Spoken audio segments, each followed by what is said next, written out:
Bom dia, amigos. Estamos aqui mais um domingo reunidos para o nosso culto matinal dominical.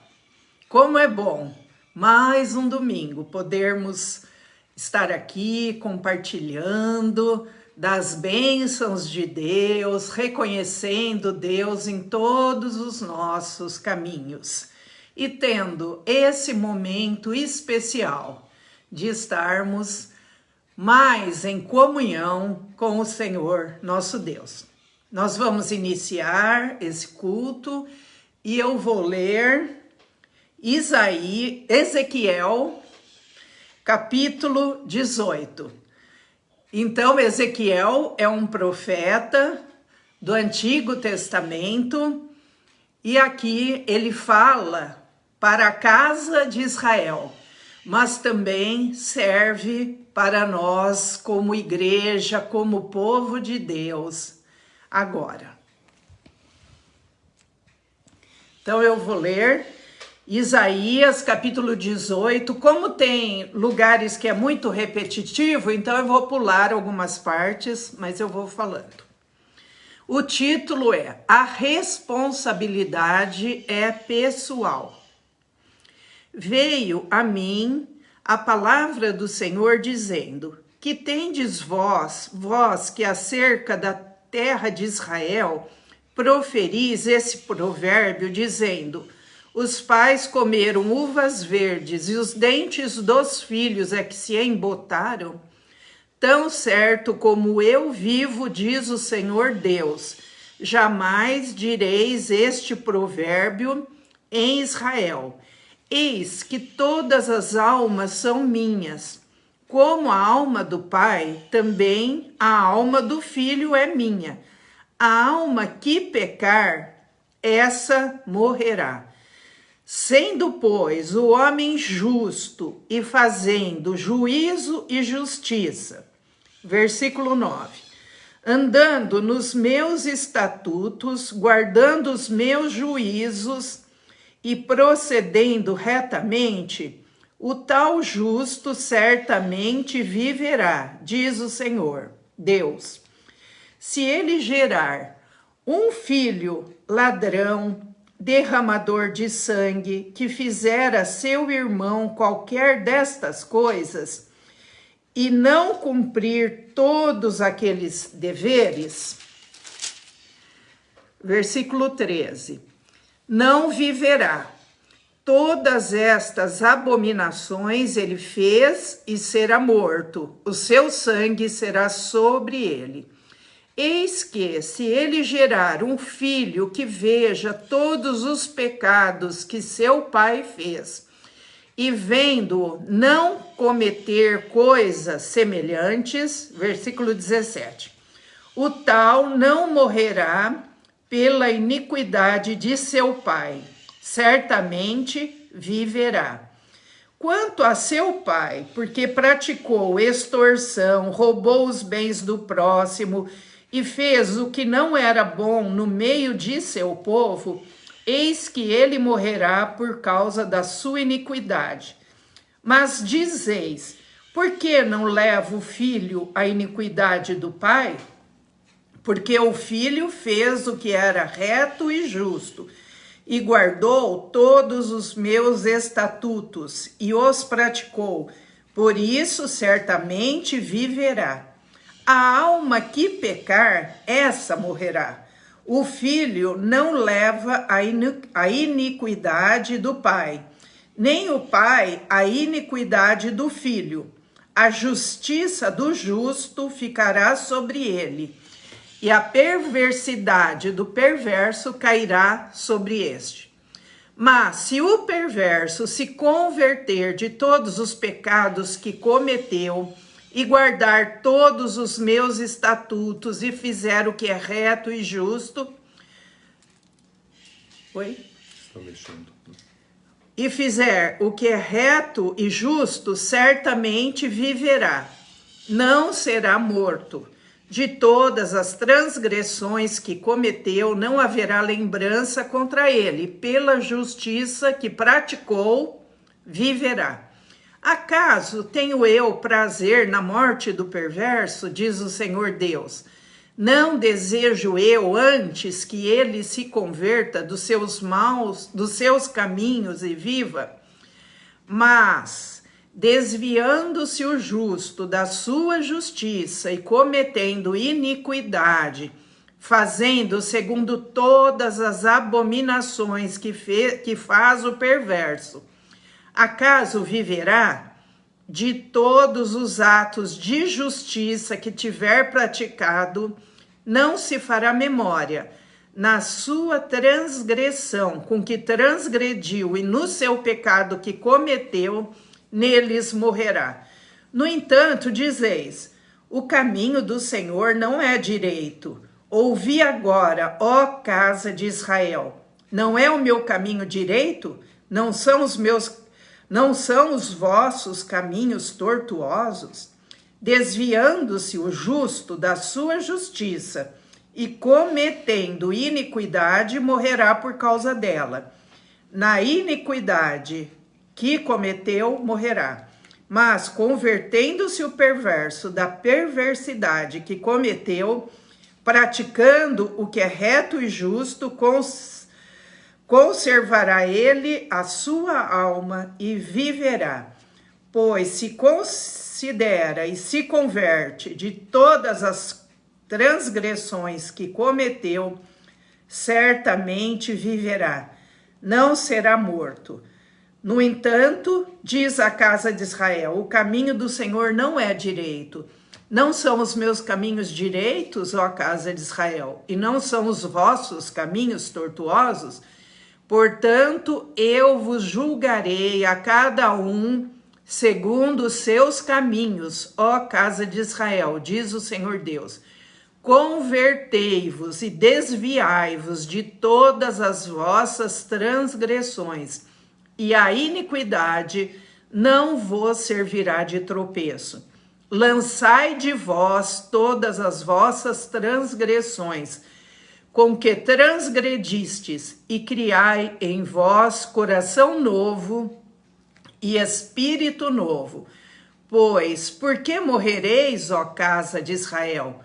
Porque não tenho prazer na morte de ninguém, diz o Senhor Deus. Portanto, convertei-vos e vivei.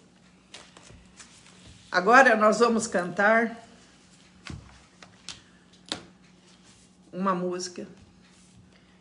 Conheço um coração tão manso, humilde e sereno, que louva o Pai por revelar seu nome aos pequenos, que tem o dom de amar, que sabe perdoar e deu a vida para nos salvar. Jesus, manda teu Espírito para transformar meu coração. Jesus, manda teu Espírito para transformar meu coração. Às vezes no meu peito bate um coração de pedra, magoado, frio, sem vida, aqui dentro ele me aperta. Não quer saber de amar, nem sabe perdoar. Quer tudo e não sabe partilhar. Jesus, manda teu Espírito para transformar meu coração. Jesus, manda teu Espírito para transformar meu coração. Lava, purifica e restaura-me de novo. Serás o nosso Deus e nós seremos o teu povo. Derrama sobre nós a água do amor. O Espírito de Deus, nosso Senhor, Jesus, manda teu Espírito para transformar meu coração. Jesus, manda teu Espírito para transformar meu coração. Vamos orar, pedir a misericórdia de Deus, que se nós não temos andado corretamente, como eu li o texto de Ezequiel, vamos nos converter dos nossos maus caminhos quando não estamos andando de conformidade com os mandamentos, os ensinamentos que o Senhor nos deixou através da Bíblia, do Antigo e do Novo Testamento. E Ele nos perdoará e nos restaurará, porque Ele não tem prazer na morte de ninguém, mas Ele quer que todos se convertam e que todos sejam justificados pelo sangue de Jesus Cristo, nosso Senhor, que morreu para nos libertar de todo o pecado. Graças a Deus que temos Jesus, que é aquele que nos redime, e Ele enviou o Espírito Santo para estar conosco, e é Ele que nos capacita a vivermos cada dia na verdade, na justiça e no amor de Deus, nosso Pai. Senhor nosso Deus, muito obrigada, Senhor, porque o Senhor nos dá a condição de nos arrependermos, de voltarmos para o Senhor. E como nós lemos lá em Ezequiel 18, que nós não nos desviemos do caminho do Senhor, porque se praticamos a justiça e não perseverarmos até o fim e começarmos a praticar o que é mal e nos desviarmos do caminho do Senhor, todos os nossos atos de justiça serão esquecidos. Então, Senhor, ajuda-nos a perseverar até o fim. Vem, Espírito Santo, e dá-nos, Senhor, a tua unção, a tua graça, e que sempre que estivermos fazendo coisas que não condiz com a tua palavra, ó Espírito Santo, vem e convence-nos do pecado, e que possamos nos restaurar, voltar à nossa comunhão, e que possamos andar a cada dia nos teus passos, nos teus caminhos. E aqueles, Senhor, que ainda estão na iniquidade, ainda estão praticando a injustiça, vivendo, oprimindo os homens, sendo maus, que possam ainda se converter, porque ainda é tempo de se converterem e serem esquecidos os pecados deles. Ó Deus, pedimos pelas autoridades, Senhor, ó Deus, sobre nosso país, sobre todos os países, que cada um possa se converter e saber que há um Deus que governa a terra e que cada um deles terá que prestar contas a esse Deus sobre os seus governos. Ó Jesus amado, obrigada, Senhor, porque o Senhor veio ao mundo nos ensinar o teu caminho. Obrigada, Jesus. Fala conosco agora, através da tua palavra, através do estudo bíblico que vamos ter. Abençoa o Michel, dá a ele a tua sabedoria, a tua unção.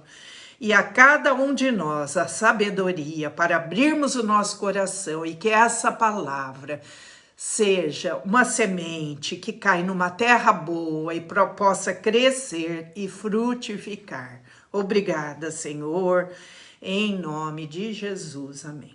Amém. Muito bom.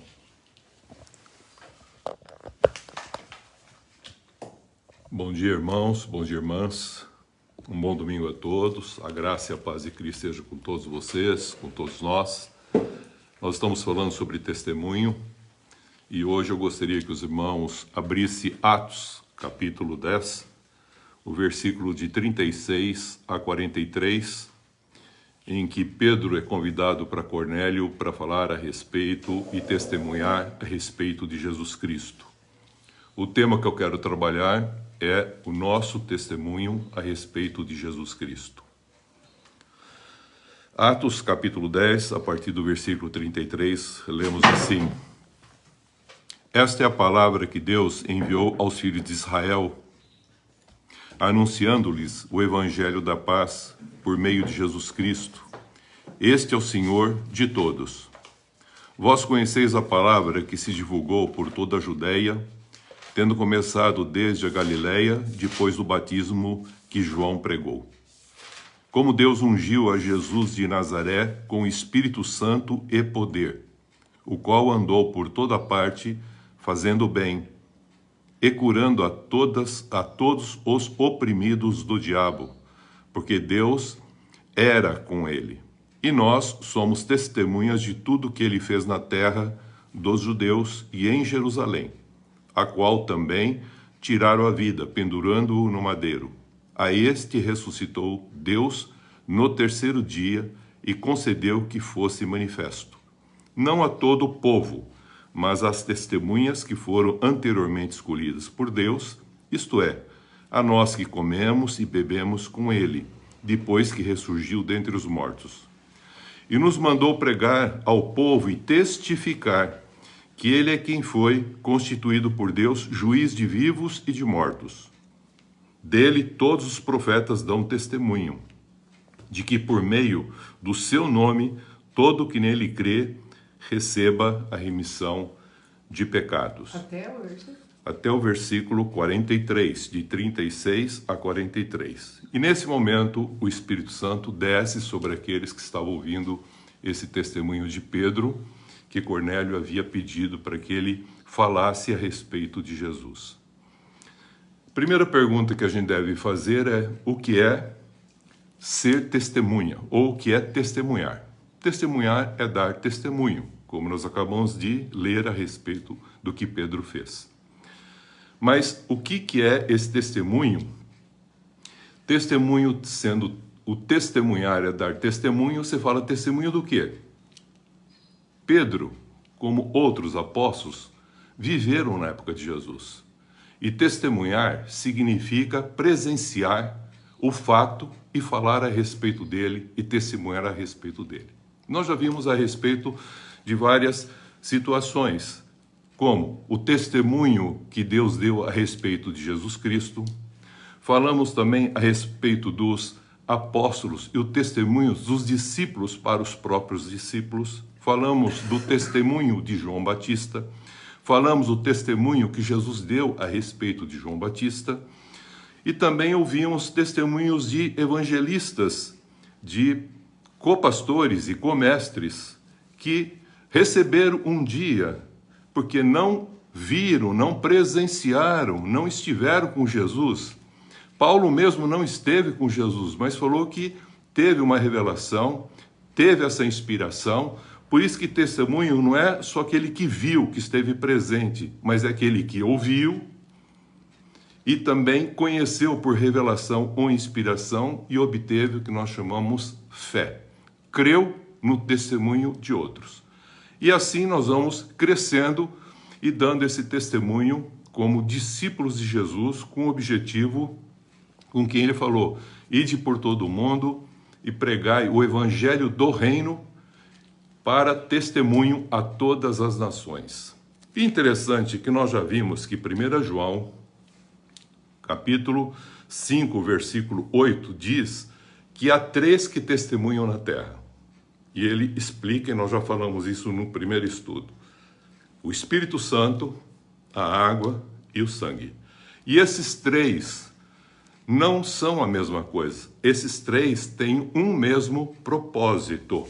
É sobre isso que nós vamos comentar hoje. Então, para ser testemunho de Jesus, nós percebemos que é necessário o Espírito Santo. Atos 1:8, quando Jesus foi assunto aos céus, ele disse: descerá sobre vocês o Espírito Santo, e sereis minha testemunha, porque vocês vão receber poder de Deus para testemunhar a meu respeito. Esse Espírito Santo veio e trouxe esse poder de Deus, e a palavra dessa palavra poder de Deus que ele nos dá na unção do Espírito Santo, a palavra é dunamis. Essa palavra dunamis é para ser testemunho, é o sentido de revelar a essência desse Cristo naquele que tem a virtude do Cristo. Diria assim, é o poder que reside na natureza, veja a palavra, o poder que reside na natureza virtuosa daquele que recebe por fé aquilo que Deus já revelou, inspirando-o a expressar esse poder com graça, em justiça e amor.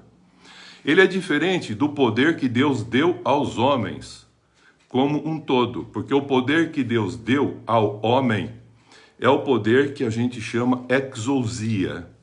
Esse poder é diferente desse poder que o Espírito Santo nos proporciona para fazer milagres e tudo mais. Exousia não, exousia é o poder físico da força que foi dado para o homem.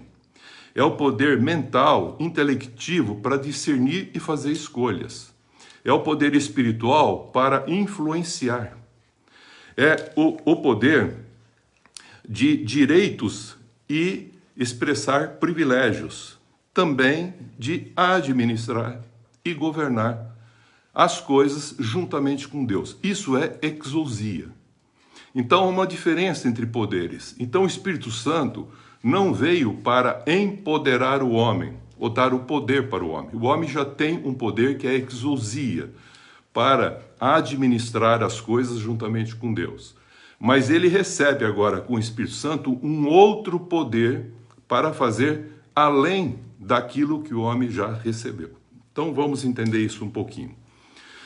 Então, se o Espírito Santo não vem para empoderar, mas ele vem para fazer uma coisa importante em cada um de nós, cumprir o propósito de Deus para o qual nós somos formados. Então, o Espírito Santo vem fazer com que a gente entenda e compreenda, primeiro, o amor e a bondade de Deus para com cada um de nós, revelada através de Cristo. Deus amou o mundo que enviou seu Filho para nós. Segundo, é a graça e a verdade revelada em Cristo, que vai estar agora em você. E você vai expressar isso, essas virtudes, com gratidão por aquilo que você recebeu de graça, sem merecimento algum. E o terceiro é a comunhão e o consolo que o próprio Espírito vai trazer através de você, em você e através de você, para você testemunhar esse Cristo. Então, passamos a entender que sem o Espírito Santo, nós não vamos ter condições de fazer esse testemunho. A gente pode testemunhar a respeito de Jesus, mas nós não vamos, com a nossa vida, testemunhar o Cristo vivo, presente e expressá-lo de uma maneira plena. Porque se você testemunhar Jesus, o Cristo, como estando ele com você, mas não tendo o Cristo em você, ouvirá o Espírito Santo falando para você negar a si mesmo, tomar a sua cruz e seguir a Jesus para ser um discípulo dele. É sinal que você está crescendo, mas ainda não cresceu suficientemente, porque você fala a respeito de Jesus com você. E ele veio para revelar esse Cristo em você. E ele diz, o Espírito Santo está agora com vocês, mas depois estará em vocês. O meu Espírito vai estar em vocês. Foi o que nós acabamos de cantar também na música. Então, seguir Jesus é testemunhá-lo com a vida. E é muito importante isso. E como que a gente faz isso? É vivendo um contexto de um paradoxo que, à primeira vista, fica difícil o homem apenas, num contexto intelectivo, compreender se não houver revelação a nível do Espírito. Se o Espírito Santo não testificar com o nosso espírito a respeito de coisas como só vive quem morre. Então quer dizer que a vida é dádiva, não é uma dívida que você paga. Só ganha quem perde. Olha o paradoxo. Todo aquele que ganhar a sua vida, perder lá. Falando de vida psique. Mas todo aquele que perder a sua vida psique, vai ganhar a vida zoe. Então vai ficando difícil para uma mente intelectiva e não com uma transformação pelo espírito espiritual, entender só ganha quem perde. Porque a vida é responsabilidade, mas não é propriedade. E a gente acha que a gente tem a propriedade dela. Ou propriedade sobre as coisas. E não é assim. Você vai pegar outro paradoxo.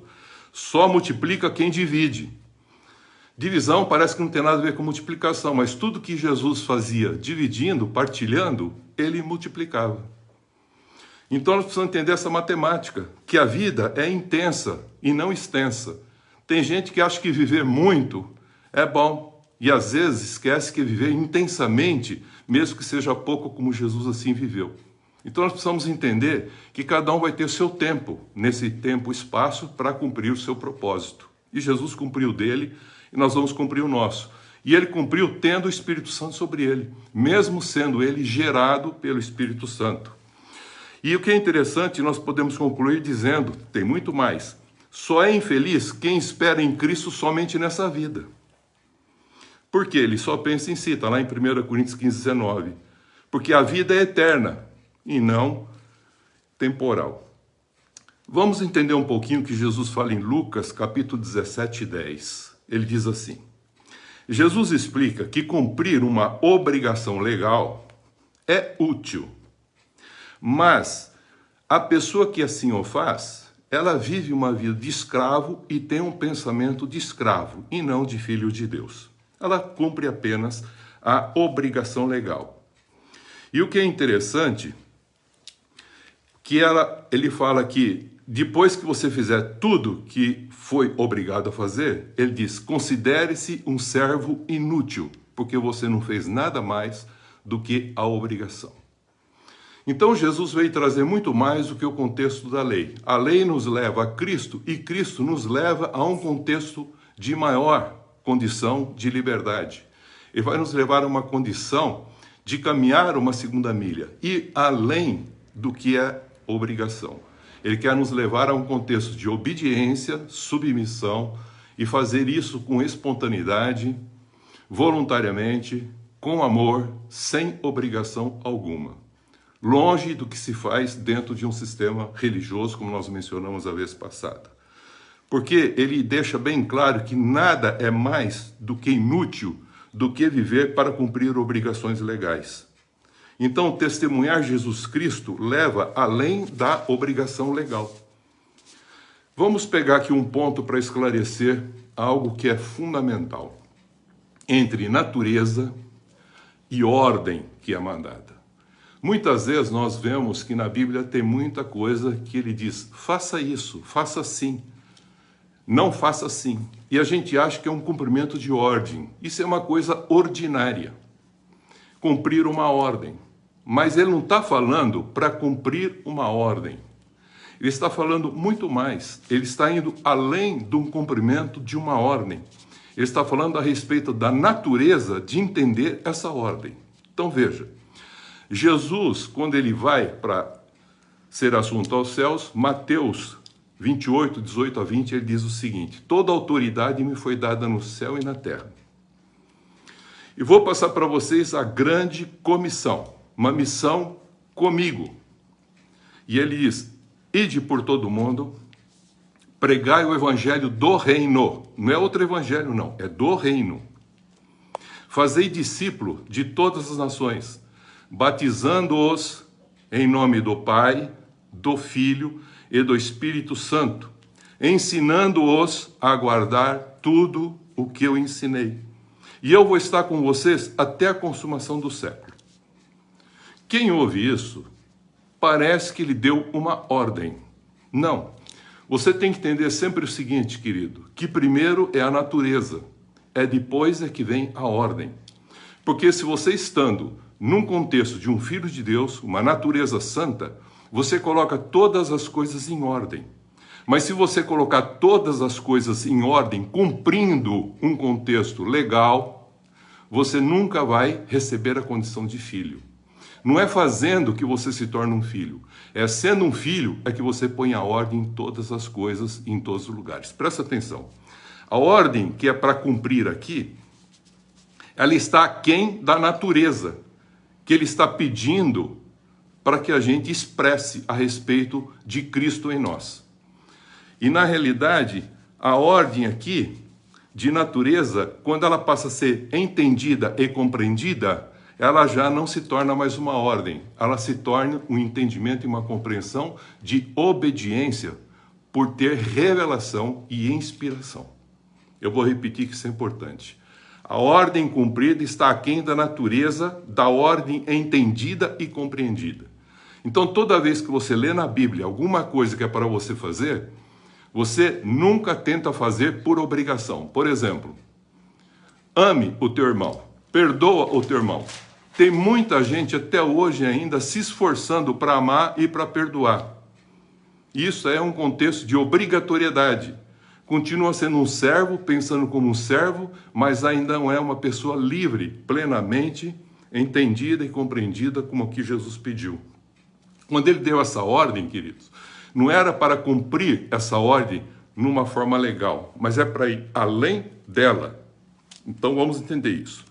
Jesus na cruz, ele tinha uma ordem de morrer na cruz. E ele falou, quanto me angustio até aquele dia em que eu seja batizado com o pecado da humanidade. Deus, não tem um jeitinho de eu morrer sem, na realidade, eu ter o pecado sobre mim e perder a comunhão contigo? Deus falou, não tem. Porque se você morrer e o pecado não vier sobre você, então na realidade você morre como um mártir.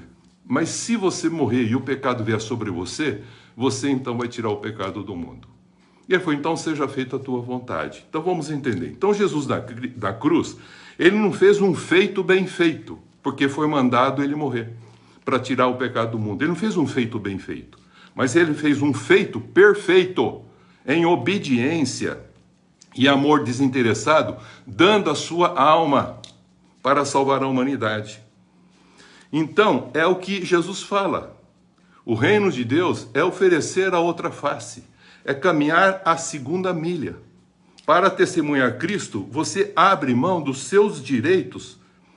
E é importante para fazer o quê? A justiça de Deus, para expressar o amor de Deus. Então vamos entender isso para entender o que é testemunhar Jesus Cristo, né? Nós temos que ir além da obrigação. E muito mais além da obrigação. Quem já não ouviu falar que nós pedimos para Deus e Ele nos dá além do que nós pedimos e além do que nós pensamos? E se nós somos filhos de Deus, nós temos que ter essa mesma sensação que o Pai já nos deu e nos revela. Ir além do que a gente pensa e além do que é pedido. Como Jesus, você tem que negar a si mesmo, veja bem, tomar a sua cruz e seguir a Jesus para ser perfeito. A vontade de Deus não é realizar um que bem feito. Ir por todo mundo, pregar o evangelho, então vou lá pregar para a pessoa aceitar, pegar Cristo, ir para a igreja. Ele não falou isso. Porque você está pondo a ordem antes da natureza da ordem. Presta atenção. A vontade de Deus é realizar um que bem feito. Ele falou assim, não. Mas sim, é para formar um quem perfeito. Então, esse contexto de você evangelizar, quem ele está formando é você mesmo. E não é o outro que você está imaginando que está dando condição dele ser agora uma nova criatura. Então, nós precisamos entender isso muito claro, queridos. Eu vou repetir isso que é muito importante. Nunca a ordem deve preceder a natureza. É a natureza que coloca as coisas em ordem. Tem gente que faz muitas coisas, queridos, muitas coisas, para ser chamado filho de Deus. Não, é porque você é filho de Deus, é que você faz muitas coisas, intensamente, com graça, com vontade, com liberdade, com amor desinteressado. Por isso o evangelho do reino de Deus é expressado com gratidão, com responsabilidade, com liberdade, com generosidade, com longanimidade, com misericórdia, com perdão, com amor. Porque os crentes, queridos, filhos de Deus, surpreendem pelo egoísmo, ficando no limite da obrigação ou aquém dela. Em qualquer setor, você vê dentro da própria igreja, precisa dar 10%, precisa dar o dízimo, tem que fazer assim, tem que fazer assado. Eles querem saber o mínimo para cumprir o mínimo, e tem muitos que ainda falam assim, eu fui e já cumpri minha obrigação, ou fui na igreja. Os irmãos estão entendendo o que eu estou falando? Não.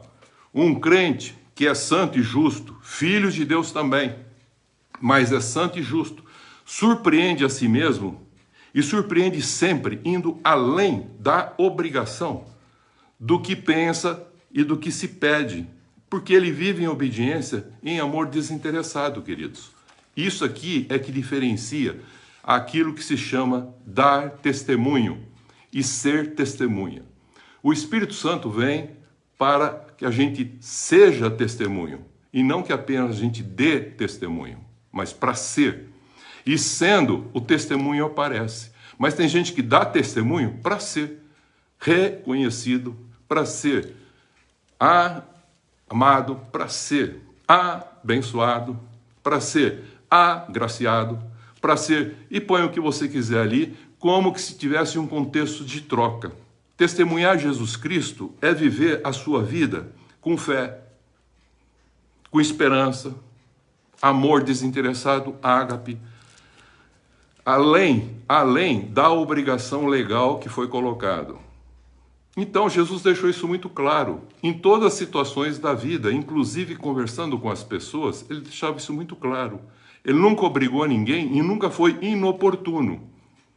Mas tem muitos que ficam esperando a oportunidade para falar a palavra de Deus. E o próprio Paulo deixa claro que a palavra de Deus, ele explicando isso para Timóteo, diz: insta a tempo e fora de tempo a palavra de Deus. Isto é, fala ela a tempo e fora de tempo. A tua palavra tem tempo para falar. Mas a de Deus é a tempo e fora de tempo. Então, como a gente faz isso? É esperando o momento para falar ou vivenciando essa palavra? Então, não é apenas falando, mas é vivenciando essa palavra. E expressando dessa maneira a vontade de Deus. Então, é permanecer na comunhão com Deus Pai, com o Filho Jesus Cristo, e o nosso espírito manter constantemente a comunhão com o Espírito Santo de Deus, para que ele fale como nós devemos agir em cada momento, em cada tempo, para que, a tempo e fora do tempo, nós expressamos as virtudes de Deus com a nossa vida. Terminando, eu gostaria de dizer exatamente o que é esse testemunho que a gente tem que dar. Não apenas fazendo aquilo que Deus está pedindo, mas entendendo que mais importante do que fazer a ordem é entender a natureza dessa ordem, de quem é que faz. Tem muita gente ainda fazendo uma ordem por obrigação legal, com medo. Não. Em Cristo Jesus, a ordem que ele dá ou que ele pede, ele tem uma relação com a natureza. Então, o nosso testemunho não é nada pesado, porque é o viver em íntima comunhão com Deus, sendo santo, crescendo em santificação e expressando esse Cristo através de cada um de nós, para a honra e glória de Deus, para o nosso bem e para o bem daqueles que estão ao nosso redor. Basicamente é isso que eu gostaria de trazer hoje a respeito. O que é testemunhar a Cristo? O que é dar um testemunho de Cristo? Vejo que não é nada dentro de um contexto de obrigação para se fazer alguma coisa, mas dentro de uma coisa chamada ordinária, de uma ordem, há algo extraordinário que nós fazemos que vai além daquilo que é pedido, porque nós entendemos e compreendemos a natureza dessa ordem. Só assim a gente pode viver plenamente e expressar esse Cristo de uma maneira plena. Eu sempre conto e vou voltar a contar mais uma vez o que é dito, uma historinha que eu sempre coloco e vou colocá-la novamente. Eu acho que é muito interessante para entender o que eu estou falando. Um pai diz para o seu filho: filho, hora que você sair, fecha o portão. Ele diz, sim, senhor. Aí o pai diz, você ouviu o que eu te disse? Sim, senhor, pai. Sim, senhor, pai. Eu ouvi. O que eu te disse? Para fechar o portão. Aí o pai sai e o portão está de que jeito? Aberto. Ele entendeu o que tinha que fazer? Você fala, entendeu. Mas ele compreendeu? Não, não compreendeu. Quando ele compreender, ninguém mais vai precisar falar para ele fechar o portão, porque ele teve a compreensão a nível do espírito. E tendo essa compreensão a nível do espírito, então ele pode testemunhar por que ele fecha o portão e quais são as razões para fechar esse portão. Se são de perigos ou não, se são de proteção ou não, ou coisas que estão dentro que saiam, ou que estão fora que entram, não importam, mas ele entendeu qual é a razão, o motivo para se fechar o portão. É o que Deus fala, guarda o teu coração. Você entendeu o que tem que fazer? Ele falou, sim, senhor. E de repente o coração daquele que aceitou Jesus Cristo está arrebentado. Por quê? Porque ele não guardou aquilo que Deus pediu. Ele entendeu o que tinha que fazer? Entendeu. Ama o teu irmão, entendeu? Entendi. Mas por que eu não consigo? Perdoa o teu irmão. Mas por que eu não consigo? É porque falta uma coisa, queridos. Sem Cristo, sem cruz e sem o Espírito Santo, você não consegue dar testemunho. É sobre isso que eu quero falar. Vou repetir. Sem Cristo, sem a cruz e sem o Espírito Santo, a gente não consegue testemunhar plenamente Jesus Cristo. Porque um discípulo de Jesus, ele diz, você quer ser meu discípulo?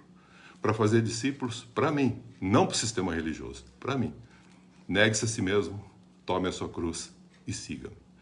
Isso é muito importante e ninguém ensina isso, a não ser Jesus Cristo para os seus discípulos. Espero ter contribuído e que a gente possa meditar sobre como ser um testemunho de Jesus.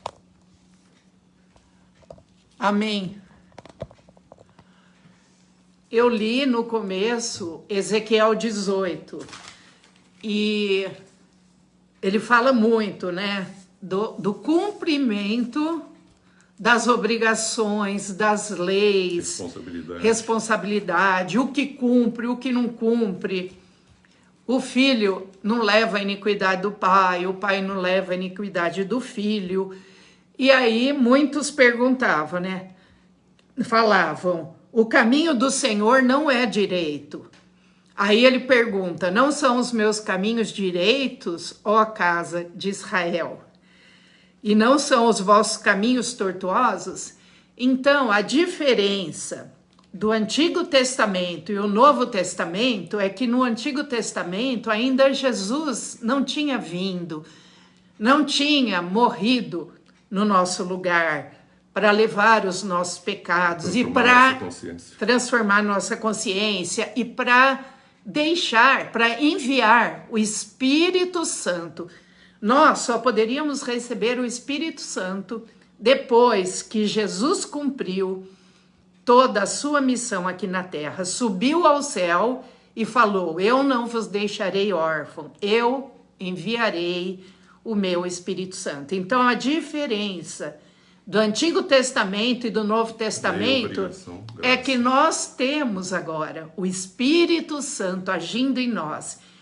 E como o Michel falou, não é pela nossa força, pelo nosso poder, pela nossa obrigatoriedade, mas é pela graça de Deus e pelo Espírito Santo que age através de nós.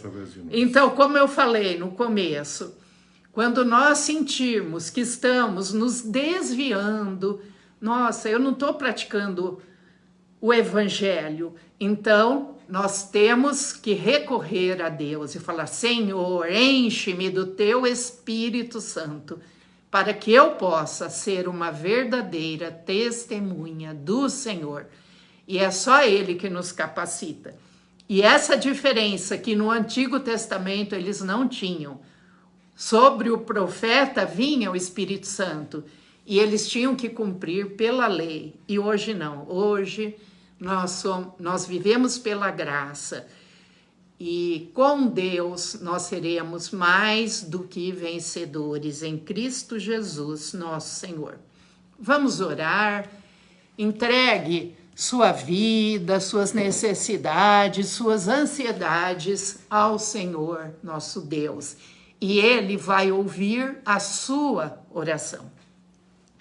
Senhor nosso Deus, nosso Pai, nós te louvamos e te agradecemos por Jesus Cristo, nosso Senhor, que morreu em nosso lugar e que nos deu condições de sermos chamados filhos de Deus e de recebermos o Espírito Santo, que Ele nos dá gratuitamente. Basta pedirmos e Ele nos dará. Vem, Espírito Santo. Vem, enche-nos, Espírito Santo. E se alguém ainda não sente a tua presença no seu coração, vem, Espírito Santo, sobre cada vida e dá condições de cada um dos teus filhos viverem abundantemente e terem uma vida plena na graça e na misericórdia e no amor do Senhor nosso Deus. Ó Deus Pai, se alguém tem alguma necessidade hoje, se tem alguma enfermidade, alguma ansiedade, estenda a tua mão, Senhor. Envia a tua cura, a tua libertação, porque o Senhor é um Deus bondoso, o Senhor se preocupa conosco, o Senhor quer que nós tenhamos paz, saúde e felicidade. Por isso, ó Deus, alcança aqueles que estão tristes, desanimados, enfermos, acamados. Ó Senhor, que eles entendam quem é Deus, que eles te conheçam através do teu Filho amado, Jesus Cristo. Obrigada, Senhor, por mais essa manhã de domingo. Estenda a tua mão sobre cada um que participou conosco, sobre aqueles que ainda vão assistir mais tarde. Desperta, Senhor, as pessoas para ouvirem essa palavra. Amém, e nós te louvamos e te agradecemos por tudo, em nome de Jesus. Amém. Amém. Nós iniciamos esta semana. E tomamos posse. Para nossas vidas. Nossas famílias. Nossos trabalhos. De uma semana de bênçãos. Uma semana de vitórias. Sempre confiantes nas promessas de Deus. E rejeitamos toda obra maligna contra nós. E que não sejamos usados pelo mal. Em nome do Pai, do Filho e do Espírito Santo. Amém. Deus abençoe a todos. Amém.